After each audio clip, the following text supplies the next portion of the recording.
দেখো বন্ধুরা, আমার মেয়ে গাছ লাগিয়েছে, একটা পেঁপে গাছ পড়তে গেছিল, সেখান থেকে একটা কুড়ি এনেছে, ছোট্ট একটা গাছ ও লাগিয়েছে। লাগানোর পরে পেঁপে হয়েছে, দুটো পেঁপে আমরা পেরে খেয়েছি।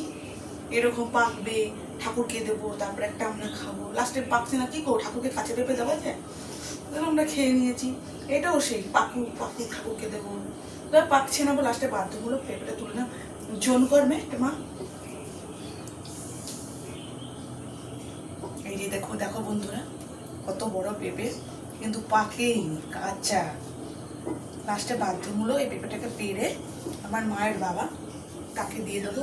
মা বাড়ি কলকাতায় 45-এ আমার স্ট্রিটে দিয়ে দেবো পেঁপেটা। সে ভালো খায়, পেঁপে সেদ্ধ খাবে, যাই হোক মাংস ঝোলে খাবে।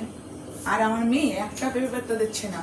আমি খাসির মাংস রান্না করলাম, ভাবলাম পেঁপে দিয়ে আলু দিয়ে পাতলা করে ঝোল খাবো, কিন্তু দিল না। ওই জন্য বাধ্য না, ধর থাক, আমরা খাই, আমরা করি। নিয়ে যাবো, মঙ্গলবার বেরোবো, যাবো মঙ্গলবার, এটাকে নিয়ে যাবো হাটে করে। কি সুন্দর লাগছে না, দেখবি মা? দেখো বন্ধুরা, কত সুন্দর লাগছে।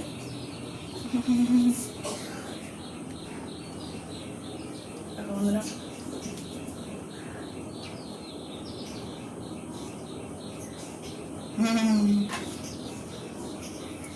বন্ধুরা ভালো লাগলে ভিডিওটা লাইক, শেয়ার, কমেন্ট করো, সাবস্ক্রাইবার করো। বাই।